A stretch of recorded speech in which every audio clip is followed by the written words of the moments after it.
ગધેડાનો તબેલો સાંભળીને જ વિચિત્ર લાગે, પરંતુ તમે જે દ્રશ્ય જોઈ રહ્યા છો એ ગધેડાના તબેલાના છે, જ્યાં 37 ગધેડીઓને પાળવામાં આવી છે. ગાય ભેંસના તબેલા થકી પશુપાલન કરી લોકો કમાણી કરે છે. પરંતુ પાટણના મણુદ ગામના આ યુવાને તો જોરદાર કિમિયો કર્યો. પીટીસીનો અભ્યાસ કર્યા બાદ ટેટની પરીક્ષા પાસ કરી ચૂકેલો આ યુવાન સરકારી નોકરી કરવાને બદલે ગધેડા વચ્ચે પહોંચી ગયો. ગધેડાનું દૂધ, દૂધનો પાવડર અને છાણ વેચી તેઓ મહિને 5 થી 7 લાખ રૂપિયા કમાય છે. આનું દૂધનો પ્રાઇસ સમથિંગ 5000 થી 7000 રૂપિયા લીટર વેચાય છે અને આનું જે દૂધ હોય છે એનો પાવડર જે બનાવીએ તો એને 70000 થી સ્ટાર્ટ થઈને 1 લાખ રૂપિયા સુધી દૂધ વેચાઈ શકે. ડિપેન્ડ કરે કે સામેવાળી પાર્ટી કેટલી જૂની છે અને કેટલો પ્રાઇસ તમને કમ્ફર્ટેબલ છે આપવા માટે. એનાથી તમારે દૂધનો અને દૂધના પાવડરનો પ્રાઇસ મેટર કરે છે. બીજી શું આવક થાય છે? આવક આમાં એવું થાય છે કે તમે આનું જે મળ આવે છે, જે એનો છાણ કહીએ આપણે, એને તમે વેચો, એનું ધૂપમાં ઉપયોગ થાય છે. સાઉથ ઇન્ડિયા સાઈડ એ લોકો આનું ધૂપ કરે છે. હૈદરાબાદ, તેલંગાના, કર્ણાટકા એ સાઈડ સૌથી વધારે આનો ધૂપમાં ઉપયોગ કરવામાં આવે છે. નોકરી કેમ ના કરી આ વ્યવસાયને જ અપનાવ્યો? વ્યવસાયમાં સાહેબ એવું છે કે નોકરીમાં ફિક્સ પગારમાં 20,000 40,000 જે હોય, આમાં ફિક્સ પગાર જેવું નથી કે તમે મહિને 20,000 કે 40,000. આમાં હું થોડું મહેનત કરું તો મહિનાના મારે 5 થી 7 લાખ રૂપિયા આવક આવે છે. તો પછી એટલા માટે મેં આ બિઝનેસ જોડાયો.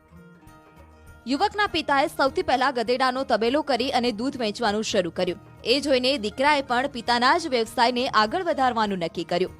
કારણ કે ગધેડીના 1 લીટરના દૂધનો ભાવ 5,000 થી લઈ 7,000 રૂપિયા સુધીનો છે. દૂધમાંથી બનેલા પાવડરની પણ ખૂબ માંગ છે. કહેવાય છે કે વિદેશમાં બાળકોને ગધેડીના પાવડરનું દૂધ વધારે આપવામાં આવે છે, જેનો ભાવ 70,000 થી 1 લાખ છે. એના માટે એવું કે મારે ગવર્મેન્ટ જોબ છે. सब्सक्राइब करो पहले, हाँ जल्दी करो. मुझे पता है कि आप लोग नहीं करते, वीडियो देखते हो लेकिन सब्सक्राइब नहीं करते. ये लाल कलर का बटन नहीं से दबाओ, जल्दी दबाओ, फिर मैं शुरू करूँ. दबा दो जल्दी, दबा दिया, घंटी में दबा देना, ठीक है?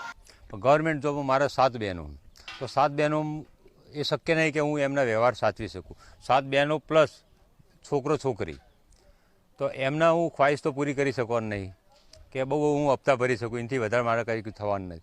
એના માટે મેં આ બિઝનેસ જોયો, 1-2 વિડીયો જોયા મેં, મને ઇન્ટરેસ્ટ લાગ્યો એટલે મેં આની પર બધું સર્ચ માર્યું કે હું કઈ જગ્યાએ વેચીશ, ક્યાંથી લાવીશ, કોને આપીશ. તો મને 2-3 એવા બાયર મળ્યા કે ભાઈ અમે તમારું દૂધ લેવા તૈયાર છીએ. તો મેં સૌથી પહેલાં એક કર્ણાટકમાં અશ્રી ફાર્મમાં મેં 2,500 ચાલુ કર્યું. અત્યારે હું 5.5, છેલ્લામાં છેલ્લું 5.5 દૂધ લીટર આપું. બીજી શું આવક થાય છે આમાંથી? આમાં મેઇન પાવડર જેવી પાર્ટી 70,000 થી લઈને 1 લાખ રૂપિયા સુધી પાર્ટી આપવા તૈયાર હોય. જેટલા જૂના થયો એટલી તમારી ડિમાન્ડ વધી જાય. કેટલું દૂધ આપે છે ગધેડી આપણી? એક ગધેડી ઓછામાં 450-500 ગ્રામ, તો એક ગધેડી એક દિવસનું 1 લીટર જેટલું દૂધ થાય.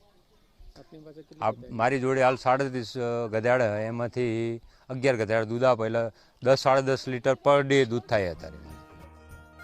ગુજરાતનો એકમાત્ર તબેલો છે કે જ્યાં ગધેડાને પાળવામાં આવે છે.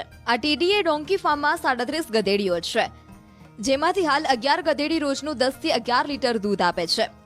હાલારી પ્રજાતિના ગધેડા સૌથી વધારે જાણીતા છે. આ પ્રજાતિની એક ગધેડીની કિંમત 1 થી 1.5 લાખ રૂપિયા છે. અરવિંદભાઈ પાસે આવી 3 ગધેડી છે.